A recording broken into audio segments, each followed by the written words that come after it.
CPM-ന്റെ general secretary സ്ഥാനം ഇനി ഏറ്റെടുക്കാനില്ലെന്ന് പ്രകാശ് കാരാട്ട് റിപ്പോർട്ടറിനോട് പറഞ്ഞു.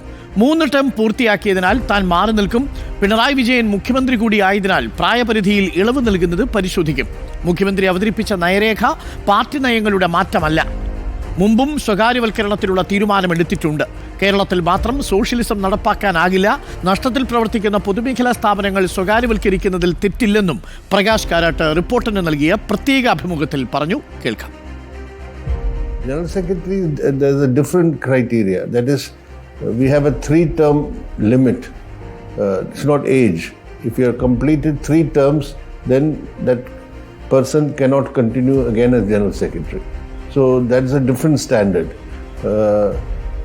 If the age limit, while a person is serving as General Secretary, he crosses the age of 75, that can also apply. But generally, we stick to the 3-term limit.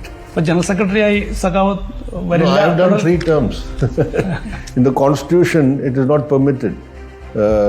Constitution says at all levels, from General Secretary to the local committee secretary, 3 terms, unless there is some extraordinary situation, a special situation which requires a special decision. For that, a procedure is laid out. But that sort of extraordinary situation doesn't exist in the party today. Well, we brought in this age limit fixed at 75 during the Kannur Congress last time, and it was implemented at all levels in the party. 75 is the age limit for the Central Committee. In the states, we said you can fix lower, so some states even fix 72. So our experience has been by and large positive. That is, it does not mean that the leaders or cadres who are relieved from committees cease to work. They will continue to work, and we will give them suitable work also, given their experience and their capacities. But we also have to renew the party leadership by bringing in new people. So every 3 years, some people will step down and some people will come into the leadership in the committees. So I don't think that our norm as such now of 75 years remains. Whether any particular comrade needs to be exempted from this age limit to continue working in an organizational responsibility, we will look at that and discuss that and take decisions in Madurai. Last time we did it because main thing is that he is the chief minister, and that is a position which is not a party position alone.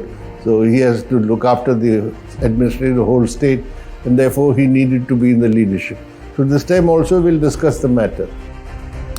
P S Sunil നമുക്കൊപ്പം ചേരുന്നുണ്ട്. P S Sunil, കാലാവധിയെക്കുറിച്ച്, കാലയളവിനെക്കുറിച്ച്, ഒപ്പം തന്നെ മുഖ്യമന്ത്രി അവതരിപ്പിച്ച രാഷ്ട്രീയ നയരേഖയെക്കുറിച്ച് ഒക്കെ പാർട്ടിയുടെ general secretary പറയുന്നത് എന്താണ്? താനൊരു 3-ാം ടേമിനില്ല എന്ന് പറയുമ്പോഴും പിണറായി വിജയൻ എക്സംഷൻ ഉണ്ട് എന്ന സൂചനയാണോ നൽകുന്നത്?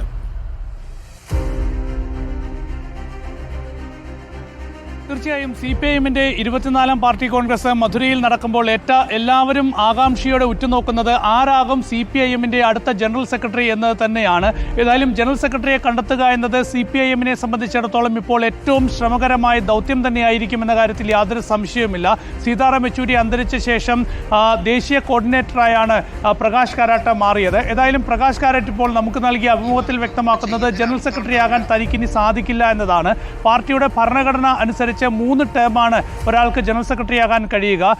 നമുക്കറിയാം 2005 നടന്ന ദില്ലിയിലെ പാർട്ടി കോൺഗ്രസിലാണ്, 18-ാം പാർട്ടി കോൺഗ്രസിലാണ് പ്രകാശ് കാരാട്ട് CPM-ന്റെ ജനറൽ സെക്രട്ടറി ആയി വരുന്നത്. ഹർകിഷൻ സുർജിത്ത് ആയിരുന്നു അതിനു മുൻപ് CPM-ന്റെ ജനറൽ സെക്രട്ടറി. പിന്നീടുള്ള 3 ടേം പ്രകാശ് കാരാട്ട് ജനറൽ സെക്രട്ടറിയായി. അതിനുശേഷമാണ് സീതാറാം യെച്ചൂരി 3 ടേമിൽ ജനറൽ സെക്രട്ടറി ആകുന്നത്. കഴിഞ്ഞ കണ്ണൂർ പാർട്ടി കോൺഗ്രസിലും സീതാറാം യെച്ചൂരിയെയാണ് ജനറൽ സെക്രട്ടറിയായി തെരഞ്ഞെടുത്തത്. ഏതായാലും 3 ടേം എന്നൊരു കാലാവധി പൂർത്തിയായൊരു സാഹചര്യത്തിൽ ഇനി തനിക്ക് ജനറൽ സെക്രട്ടറി ആകാൻ കഴിയില്ല. മാത്രമല്ല 75 വയസ്സ് പ്രായപരിധി കഴിയുകയും ചെയ്തു. അപ്പോൾ പുതിയൊരാൾ ജനറൽ സെക്രട്ടറിയായി വരും എന്നതാണ് ഇപ്പോൾ പ്രധാനമായും പ്രകാശ് കാരാട്ട് ചൂണ്ടിക്കാണിക്കുന്നത്.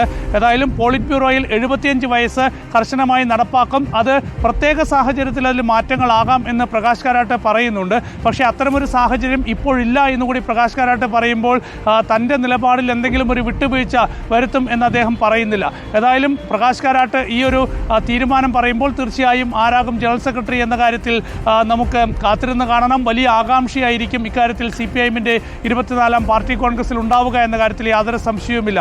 ഏതായാലും മുഖ്യമന്ത്രി പിണറായി വിജയന്റെ കാര്യത്തിൽ ഇളവ് നൽകും എന്ന വ്യക്തമായ സൂചന പ്രകാശ് കാരാട്ട് നൽകുന്നുണ്ട്. കഴിഞ്ഞ കണ്ണൂർ പാർട്ടി കോൺഗ്രസും മുഖ്യമന്ത്രി പിണറായി വിജയന്റെ കാര്യത്തിൽ പ്രായത്തിന്റെ കാര്യത്തിൽ ഇളവ് നൽകിയതാണ്, അദ്ദേഹത്തിന് കാലാവധി നീട്ടി നൽകിയതാണ്. ഏതായാലും ഈ വരുന്ന പാർട്ടി കോൺഗ്രസിലും അങ്ങനെ തന്നെയുള്ള ഒരു തീരുമാനം ഉണ്ടാകാനുള്ള സാധ്യത പ്രകാശ് കാരാട്ട് ചൂണ്ടിക്കാണിക്കുന്നുണ്ട്.